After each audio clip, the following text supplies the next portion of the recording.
സദസ്സിലുമുള്ള മഹത്തുക്കളെ, വിദ്യാർത്ഥികളെ, നാട്ടുകാരെ, അതുപോലെ തന്നെ സേവനം അവസാനിപ്പിച്ചുകൊണ്ട് ഈ വർഷം ഈ അങ്കണത്തിൽ നിന്ന് പടിയിറങ്ങുന്ന പ്രിയപ്പെട്ട സുഹൃത്ത് മജീദ് സാർ അവർകളെ, ലത ടീച്ചർ അവർകളെ, അതുപോലെ തന്നെ സ്റ്റേജിൻ്റെ പുറകിലും അതുപോലെ തന്നെ സദസ്സിലും ഉള്ള ഗുരുശ്രേഷ്ഠന്മാരെ, യഥാർത്ഥത്തിൽ ഈ അവസരം ഇപ്പം ഞാൻ ചോദിച്ച് മേടിച്ചത് എൻ്റെ പ്രിയപ്പെട്ട സുഹൃത്ത് മജീദ് സാറും ലത ടീച്ചറും യാത്രയാകുന്നു എന്ന അറിവിൻ്റെ അടിസ്ഥാനത്തിൽ മാത്രമാണ് ഞാനിവിടെ വന്ന് ചേർന്നിട്ടുള്ളത്. വളരെ ഗംഭീരമായ പ്രഭാഷണങ്ങൾക്ക് ശേഷം എനിക്ക് ഒറ്റ വാക്ക് മാത്രമേ പറയാനുള്ളൂ. അത് ഈ ഗുരുശ്രേഷ്ഠന്മാരുടെ ജീവിതത്തിൽ ഇനിയുള്ള നാളുകളും ഇതേപോലെ തന്നെ ശ്രേഷ്ഠകരമാകണേ എന്ന പ്രാർത്ഥന മാത്രം. നിങ്ങളോട് അതിനോട് തുടർന്ന് പറയാനുള്ളത്, മനുഷ്യ ജീവിതം എന്ന് പറയുന്നത് മുന്തിരിവള്ളി പോലെയാണ്. ഈ മുന്തിരിവള്ളിയുടെ പ്രത്യേകത എന്താണെന്ന് വെച്ചാൽ, അത് ചെറിയ ചെടിയാകുമ്പോൾ അതിന് നിവർന്ന് നിൽക്കാൻ ഒരു താങ്ങ് വേണം, ഒരു കാല് വേണം. ഈ താങ്ങാണ്, ഈ കാലാണ് നമ്മുടെ സമൂഹത്തിലുള്ള നമ്മുടെ അച്ഛനമ്മമാരെന്ന് പറയും, നമ്മുടെ കുടുംബം എന്ന് പറയുന്നത്. ആ താങ്ങും തണലും കിട്ടി ഈ കുഞ്ഞ് ഒന്ന് നടുനിവർന്ന് നിൽക്കുന്ന ഘട്ടത്തിൽ അവന് പടർന്ന് പന്തലിക്കാൻ, വളർന്ന് വികസിക്കാൻ ആവശ്യമായ പന്തൽ വേണം. ആ പന്തലാണ് സ്വാഭാവികമായി സമൂഹം അവന് നൽകുന്ന വിദ്യാലയ അങ്കണം എന്ന് പറയുന്നത്. അവിടെ തൻ്റെ ചൂടുള്ള പുറം കുട്ടിക്ക് ചാടിക്കയറി മതിച്ച് വളർന്ന് വലുതാക്കുവാൻ കാണിച്ചു കൊടുക്കുന്ന എൻ്റെ പ്രിയപ്പെട്ട ഗുരുവര്യന്മാർ, നിങ്ങൾ ഓർക്കണം, ഈ രണ്ട് സൗകര്യങ്ങൾ കിട്ടാത്ത കുട്ടികൾ ചെറുപ്പനെ കൂമ്പടഞ്ഞതായി എന്തുകൊണ്ടാണ് മനുഷ്യ ജീവിതങ്ങൾ പാഴായി പോകുന്നതെന്ന് സാമൂഹ്യ ശാസ്ത്രജ്ഞന്മാർ വിലയിരുത്തിയിട്ടുണ്ട്. ഈ രണ്ട് ഏജൻസികൾ കൃത്യമായ ഗൗരവബോധത്തോടു കൂടി കിട്ടേണ്ടുന്ന സമയത്ത്, നൽകേണ്ടുന്ന സമയത്ത് ഈ താങ്ങും തണലും നൽകിയിട്ടില്ലെങ്കിൽ, താങ്ങും തണലും നേടാനായിട്ടില്ലെങ്കിൽ, പിന്നെ ആ കുട്ടിക്ക് പിച്ച വെച്ച് അവൻ ഉദ്ദേശിക്കുന്ന തരത്തിലേക്ക് പടർന്ന് പന്തലിക്കുക എന്ന് പറയുന്നത് വളരെ അപൂർവങ്ങളിൽ അപൂർവമാണ്.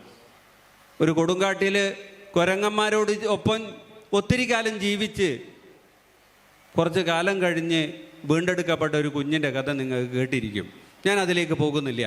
അതുകൊണ്ട് ഈ സമൂഹം മനുഷ്യ കുഞ്ഞുങ്ങളെ വാർത്തെടുക്കുന്നതിന് വേണ്ടി നിയുക്തപ്പെടുത്തിയിട്ടുള്ള ഈ രണ്ട് ഏജൻസികൾ മാത്രമല്ല, നമ്മുടെ സഹജീവികൾ എന്ന് പറയുന്ന ആളുകൾ. ഈ സഹജീവികൾക്കും കോവിഡ് കാലത്ത് നമ്മളത് കേട്ടതാണ്, കണ്ടതാണ്, അനുഭവിച്ചതാണ്. പല കുട്ടികളും ഡിപ്രഷനിലായി പോയിരുന്നു. ഏതാണ്ട് 8ാം ക്ലാസ് മുതൽ ഡിഗ്രി തലങ്ങളിൽ, പ്രത്യേകിച്ച് പ്രൊഫഷണൽ കോളേജുകളിലുള്ള എന്തുകൊണ്ട് ഇவ்விധം സംഭവിച്ചു എന്ന ചോദ്യത്തിന് നാം വളരേണ്ടുന്നത്, നമ്മളെ വളർത്തിയെടുക്കേണ്ടുന്നതെന്ന് പറയുന്നത് നമ്മുടെ സഹജീവികളായ, സഹപ്രവർത്തകരായ, ഉദരങ്ങളെന്ന് പറയുന്ന സഹോദരങ്ങളായ മനുഷ്യസൃഷ്ടികളോടൊപ്പമാണ് എന്ന തിരിച്ചറിവ് മനുഷ്യനുണ്ടായ ഒരു പ്രത്യേക കാലഘട്ടം കൂടിയായിരുന്നു ഈ കോവിഡ് കാലം എന്ന് പറയുന്നത്. ഞാൻ നീട്ടിപ്പരത്തി പറയുന്നില്ല. അതുകൊണ്ട് ഈ സമൂഹം മനുഷ്യന് നിലനിൽക്കാൻ ആവശ്യമായ, പടർന്ന് പന്തലിക്കാൻ, വികസിക്കാൻ ആവശ്യമായി ചെയ്തു തന്നിരിക്കുന്ന ഈ അനുഗ്രഹീതമായ കനി, അനുഗ്രഹീതമായ ഗുരുശ്രേഷ്ഠ പരമ്പരകളെന്ന് പറയുന്നത് മാനിക്കേണ്ടവരാണ്, നമ്മൾ മാനിക്കുന്നവരാണ്. എല്ലാ അർത്ഥത്തിലും, എല്ലാ കാലയളവുകളിലും നമ്മൾ അവരോട് കടപ്പെട്ടവരുമാണ്. ഞാൻ എന്തെങ്കിലും ഒന്ന് പറയണമെന്ന് വിചാരിച്ച് വന്നതല്ല, ഇനി എന്തോ പറയണമെന്ന് വിചാരിച്ചിട്ടുണ്ടെങ്കിൽ ഈ പറച്ചിലൊക്കെ ഇതിൻ്റെ മുമ്പുള്ള ആളുകൾ പറഞ്ഞു കഴിഞ്ഞതുകൊണ്ട് നിങ്ങളോട് പറയാനുള്ള സംഗതി ഇത്ര മാത്രമേ ഉള്ളൂ. അധ്യാപനം എന്ന് പറയുന്നത് പ്രവാചക പാരമ്പര്യങ്ങൾ, പ്രവാചകന്മാർക്ക് മാത്രമേ പ്രപഞ്ചത്തിൻ്റെ ചരിത്രം പഠിക്കുമ്പോൾ നമുക്ക് മനസ്സിലാക്കാൻ കഴിയുന്നത് മാനവരാശിയെ പ്രശ്നങ്ങളിൽ നിന്ന് ഉയർത്തെഴുന്നേൽപ്പിൻ്റെ പാതയിലേക്ക് കൈപിടിച്ചാനയിക്കാനായിട്ടുള്ളൂ.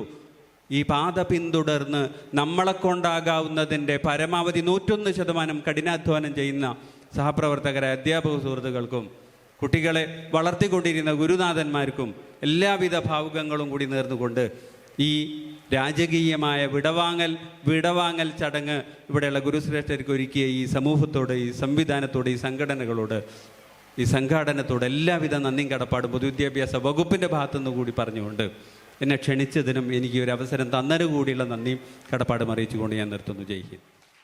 സി അബ്ദുറഹ്മാൻ അദ്ദേഹത്തിന് സമ്മാനിക്കുന്നതാണ്. അത് ഏറ്റുവാങ്ങുന്നതിന് വേണ്ടി ബഹുമാനായ എയും അത് സമർപ്പിക്കുന്നതിന് വേണ്ടി ഗ്രാമപഞ്ചായത്ത് പ്രസിഡന്റിനെയും ആദരപൂർവ്വം ക്ഷണിച്ചുകൊള്ളുന്നു.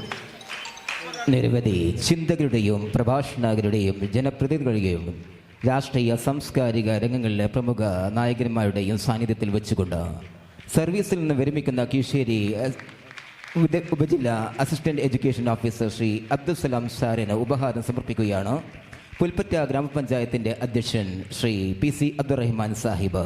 Thank you all.